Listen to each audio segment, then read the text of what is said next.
Granny's, Abner. I believe that's our ring. I doggies, Lum, I believe you're right. I'll see. Hello, Jot 'em Down store. This is Lum and Abner.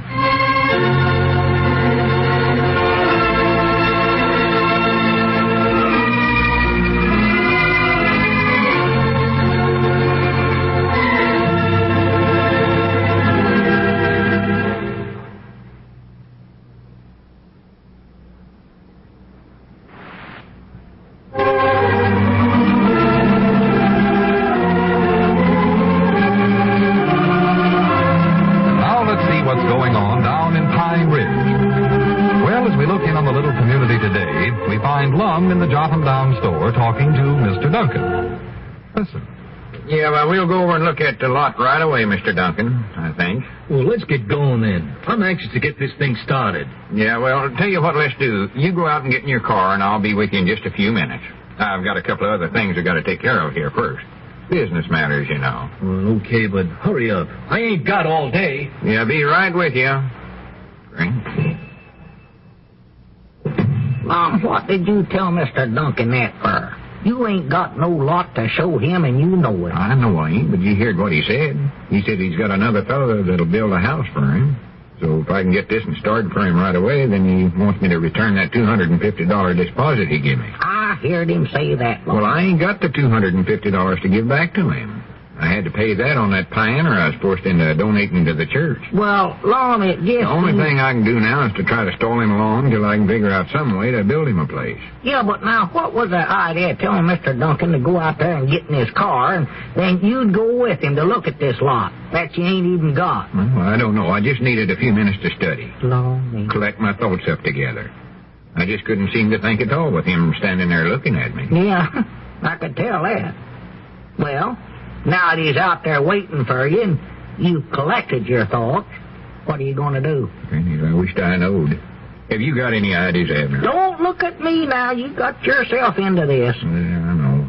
I can tell you one thing, though, Lum. You can't just leave Mr. Duncan sitting out there in his car forever. No, I reckon I could just pick out a spot somewhere around here and tell him that's it, but that'd be unhonest. Why, sure. And he's bound to find out that it don't belong to him, or you. Yeah, that's the worst part of it. What you better do, Lum, is just go out there and tell him that you ain't got no lot, and that you can't build him no house. No, wait a minute, then you'd have to give him back his $250.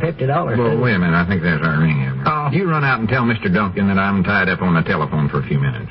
How do you know that's for you? Well, whoever they want, it's going to be for me, I can tell you that. Go on out there and tell him. Well, all right, I'll tell him. Hello, Jot 'em Down store. Well, this is him, or me. Yeah, what is it, Miss Childers? Well, no, you can't change the shape of the room as long as the foundation's already in. No. What? Yeah, you might be able to make a change like that, but it'd cost extra. Oh, no, now, don't you go over there and tell Hugh Garrett about it. Let me tell him. No, now, if you go over there, you'll get into another argument with him, and then you'll quit again. It'd taken me a whole hour to get him back on the job this morning.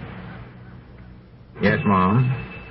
Well, I'll take care of it. Mr. Duncan said, excuse me. All right. Goodbye. Granny, that woman ain't satisfied with nothing. Who? Miss Childers. Oh. She's thought up a whole lot more changes she wants in that house. Changes, huh? You think she'd be satisfied with any kind of a roof over her head after being without a place for so long? Why, sure. Did you tell Mr. Duncan what I said? Yeah, and he said for you to either hurry up and show him the lot or give him back his money. Yeah, I figured he'd say that. He meant it, too, from the looks in his eyes. Wished I'd never went into the building business in the first place. That's what you get for trying to help folks. Yeah. Well, what are you going to do about Mr. Duncan, Lum? Yeah, let's see.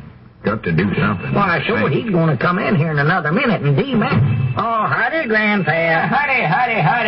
Have I got big news? Big news? Yeah, you know, there's a feller sitting out in front of your store in a car. Oh, Lord me, we know that. That ain't no big news. Oh, well, that ain't my news, no way.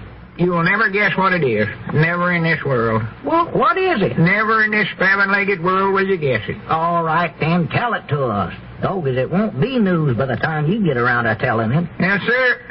Who is that feller out in front? It's Mr. Duncan. Now, tell us what that big news is. What big news? I don't know. You said you come over here to tell us something great. Oh, yeah, I did.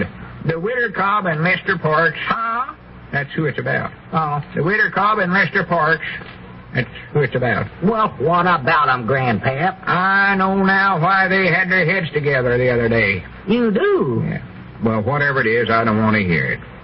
Whatever trouble they're stirred up for me this time can't be no worse than what I'm into now, I'll tell you that. Abner, go out there and tell him to stop that honking. Tell him I'll be out pretty quick. Lum, you go out there and tell him yourself now. They've eloped. I went out there the last time. Well, it wouldn't hurt you to help me. Huh? Elope? Is that what you said, Grandpap? They done it. You mean them two has got married, Lester Parks and the Witter Cobb? That's what I said. Hey, Edwards, let's get going. Yeah, I'll be right with you, Mr. Duncan. You just wait out in the car and I'll be right with you. Well, that's what you told me before. I ain't got much more time. I've got to get back to Cherry Hill. Yeah, well, I won't be held up much longer. Got some business to finish up with Mr. Spears here, and I'll be right out. Okay. But be sure about it this time, will you? What's he chomping at the bit for? Where'd they elope to, Grandpap? When did all this happen? Who done the hitching? They eloped last night. Got married in Fort Smith, the way I heard it. Well, if that don't beat all. Law me. Here, a couple of weeks ago, they weren't even speaking to one another. Yeah, well, that's love for you. Well, you know what that does to me, don't you? Just about ruins me. Why, Lum, I never knowed you was sparking at the Witter Cobb. Well, I weren't, silly. What I meant is it ruins me in the building business. Oh. With her married to Lester Parks, I'll never get another stick of lumber from him. Now I couldn't build Mr. Duncan a house, even if I did have a lot. Yeah, where did you hear about this, Grandpap?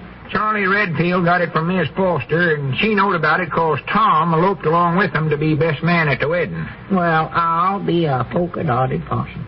I never would have thought it, never would have thought it. No, sir. Charlie says that Lester's going to sell his house and move in with the Witter now. He is. Well, I don't know to blame him. Her house is 6 times as good as his, and I believe old Lester made himself a good deal. Wait a minute, did you say Lester's going to sell his place? According to Charlie. Well, when's him and the Witter, Miss Parks, going to get back to town? They're back now. He had to get back to his job at the sawmill. Well... Grannies, let me get to that telephone. Abner, run out there and tell Mr. Duncan I'm tied up on the phone again. I ain't gonna do it, Lum. I didn't like the look in his eye when he stuck his head in the door here a minute ago. Hello, Lester? Well, congratulations, you old son of a gun. We'll have to go over and shiver him tonight. Yeah, just now heard about it. Well, you're a lucky man, Les. She's a mighty fine little woman. Well, say, Les, I hear you're aiming on selling your house. Oh, Battle Axe, what he started us out, don't you? No, I ain't in the market for one myself, but I know who is. Foster Childers. Foster Childers? Well, will you give them first chance at it? Well, good for you. What kind of a price are you asking for it? Lon's lost the spoke out of his wheel, sure as a will. Well, that sounds reasonable enough. Now, I'll have them get in touch with you right away, Les. All right, old boy. Goodbye. Just a minute, Lum. If the Childers is going to buy Lester Parks' place, what are you going to do with that house you're building for the Childers? That thing's half built now. Don't worry about that. Abner, will you go out there and tell him to stop honking that horn? Tell him I got one more phone call to make, and I'll be right with him. I told you, Lum, I ain't going out there and tell him nothing now, and I ain't going to do it. Go on, I can't No, sir, I won't do it. I won't do it. Ain't no use to argue with me about it. I'll tell you that right now. Well, Grandpap, will you go out there? Wait a minute. Hello, Miss Childers? Get me whipped. This is Lum again. You don't need to worry about them changes in that house no more. No, better than that. I've got you a place already built. Lester Parks' house. Uh-huh. Oh, you'll like it. And the best part of it is you can move in right away.